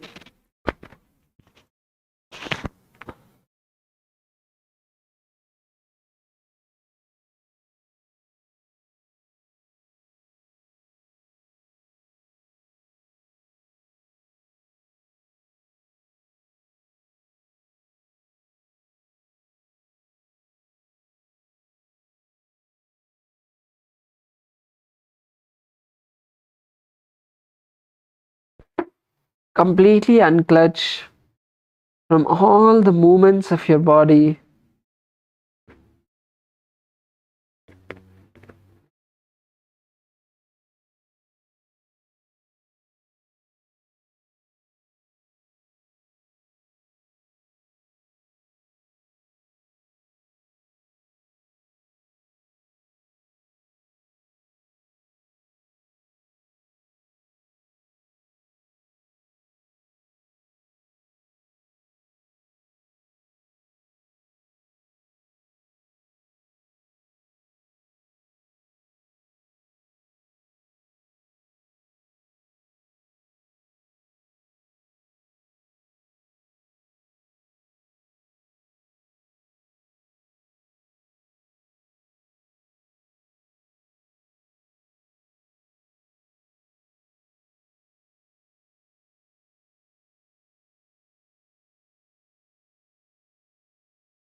Unclutch from all the thoughts as well.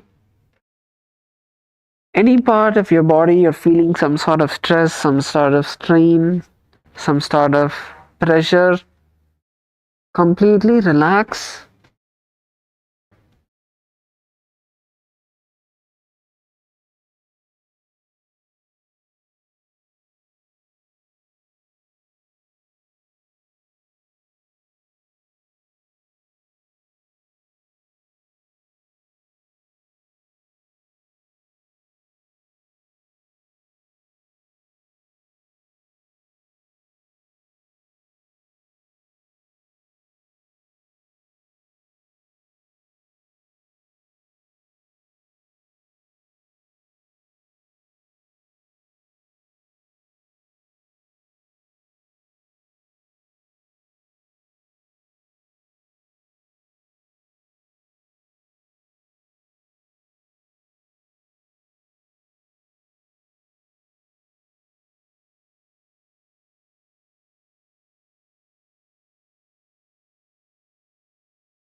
Bring awareness to our hands and legs. Bend your knees. Bring your legs to your chest.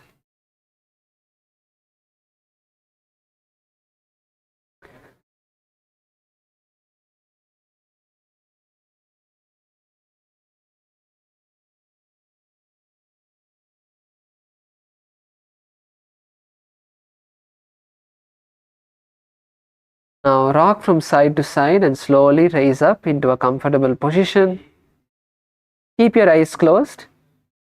For the next 10 minutes, we are going to be doing the Trinetra Kumbhaka, a very powerful Kumbhaka to awaken our third eye. Let's start with the instructions. So now inhale through your left nostril, hold the breath. Then inhale through the right nostril, don't exhale. So inhale through the left, hold the breath comfortably. When you're not feeling comfortable, inhale through the right. And then again, when you're not able to hold the breath, then inhale through both the nostrils, hold the breath, and then exhale when you can't hold on anymore. This is the Trinetra Kumbhaka. Let us begin.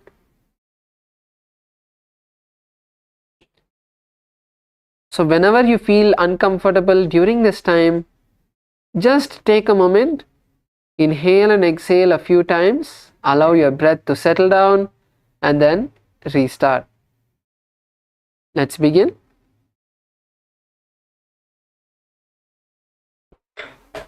So ஒரு வாட்டி தமிழையும் சொல்கிறேன். So இப்போ நம்ம வந்து திரிநேத்திர கும்பகா பண்ண போகிறோம். இது வந்து ஒரு ரொம்ப சக்தி வாய்ந்த ஒரு கும்பகம். இது பண்ணும்போது நம்ம மூன்றாம் கண்ணை வந்து நம்ம ஆக்டிவேட் பண்ணுறதுக்கு இது ரொம்ப பவர்ஃபுல்லான ஒரு டெக்னிக். ஸோ இப்போ வந்து நம்ம ஆரம்பிக்கும் போது நம்ம இடது மூக்கால் மூச்சுள் வாங்கி மூச்சை வந்து பிடிக்க போகிறோம். நம்மளால் எவ்வளோ நேரம் நம்ம பிடிக்க முடியுமோ அவ்வளோ நேரம் பிடிச்சி மூச்சு வெளியே விடாமல் நீங்கள் வந்து வலது மூக்கால் நீங்கள் மூச்சு உள்வாங்க போகிறீங்க. அதுக்கப்புறம் திருப்பியும் உங்கள் மூச்சை வந்து பிடிச்சிட்டு எவ்வளோ நேரம் உங்களால் பிடிக்க முடியுதோ பிடிச்சிட்டு திருப்பியும் உங்கள் மூச்சு வெளியே விட மாதிரி இருக்கும்போது திருப்பியும் ரெண்டு மூக்கால் நீங்கள் வந்து மூச்சு உள்வாங்கி திருப்பியும் நீங்கள் உங்கள் மூச்சை பிடிக்க போகிறீங்க.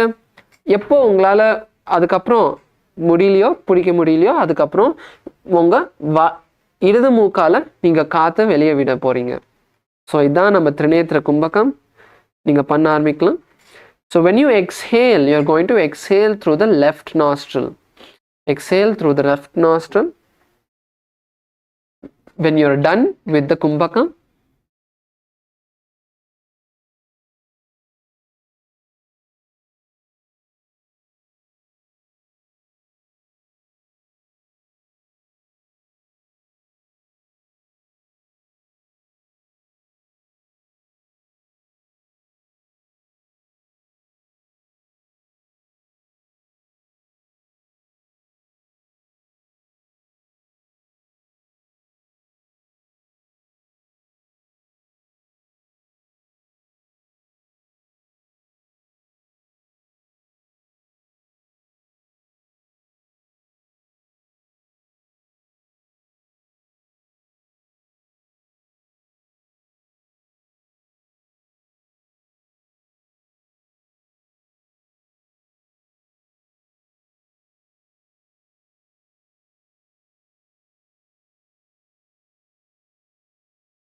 keep a track of the kumbhaka and let's try to perform at least 21 times.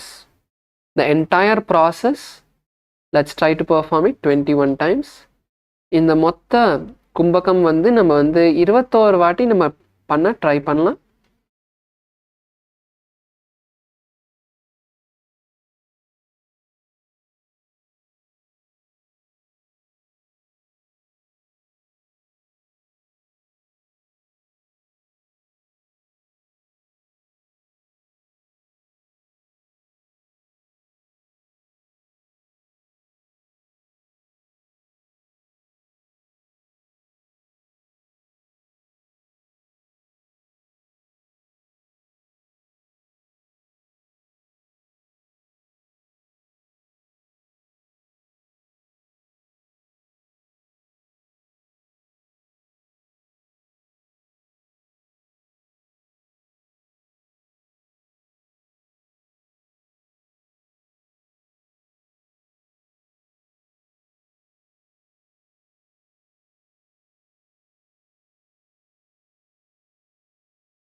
Now you can all relax. Bring your hands together in front of your heart center. Let's visualize Swamiji in our inner space. Take a deep breath and chant the Purna mantra. Om Purnamadav Purnamidam Purnat Purnamudachyate Purnasya Purnamadaya Purnameva Vashishyate.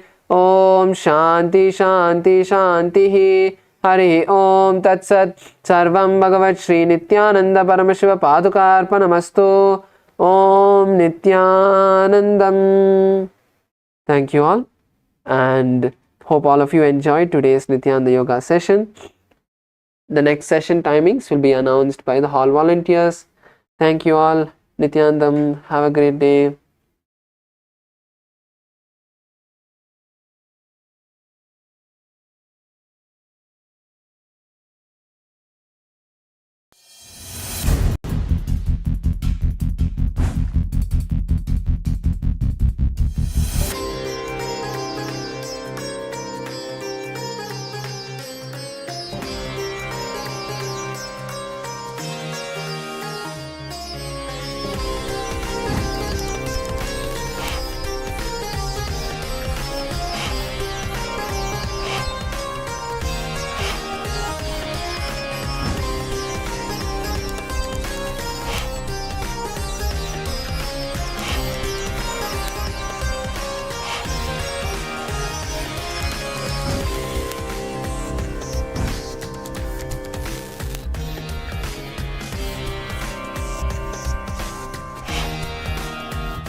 Nityananda Paramashivoham Om Nityananda Paramashivoham Om Nityananda Paramashivoham Om Nityananda Paramashivoham Om Nityananda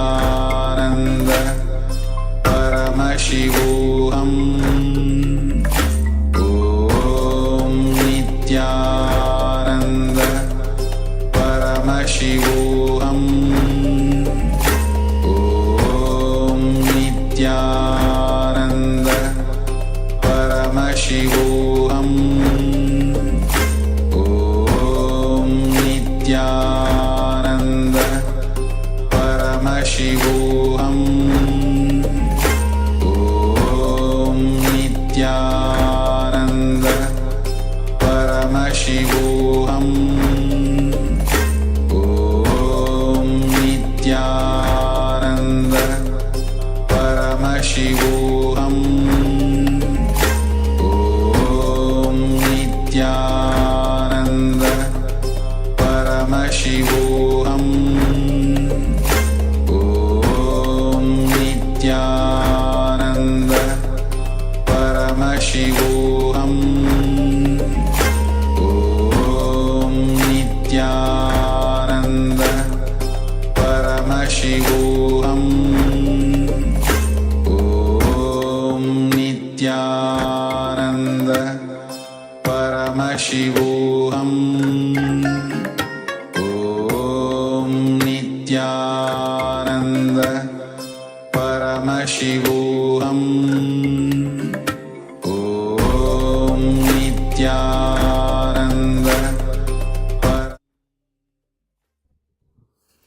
Nityanandam Paramasukadam Kevalam Jnanamurtim Dvandvatitam Gaganasadrisham Tattvamasyatilaksham Ekam Nityam Vimalamachalam Sarvadhi Sakshibhutam Bhavatitam Trigunarahitam Sadgurum Tam Namami.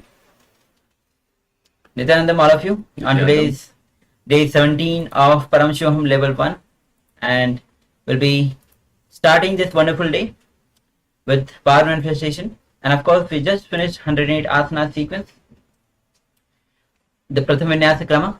So all the participants on the Zoom and YouTube, please let us know what was your experience today, what breakthrough that you had today. Yes. Yes, just looking at Machukra Indra was letting us know about an error code. We'll have a look into it more. We'll see if that's been sorted out or not. Okay. So take a moment to share your experience of yoga today, whether you had some experience. Shorty will be right back. Thank you.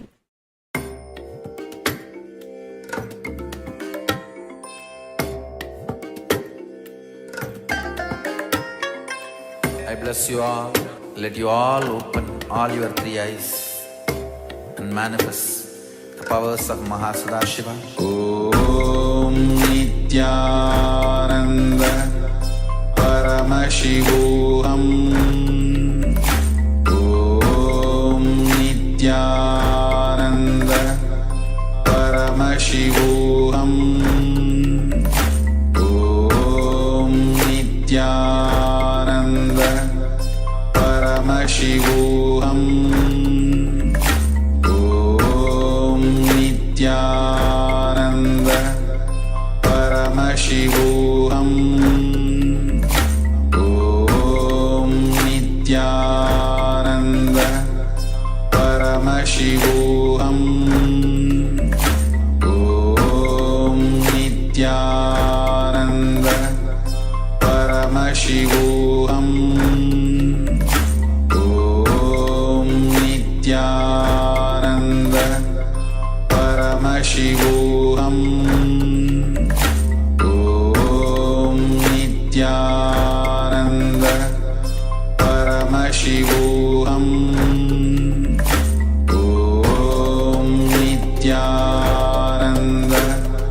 Paramashivoham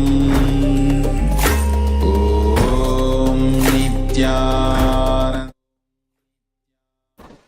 Yes, Nityananda, all of you. Gentlemen.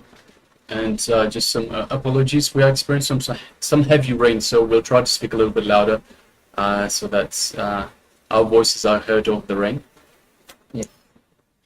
So, please let us know, as we were asking before, the experience of yoga that you had, any breakthrough that you had through yoga, or how the whole yoga itself has been reflected in your whole life itself. Whether you are much more calmer, you are much more still, at peace, and that is reflected in your day-to-day work as well. Let us know. Take a moment. We'll be shortly entering into the power manifestation.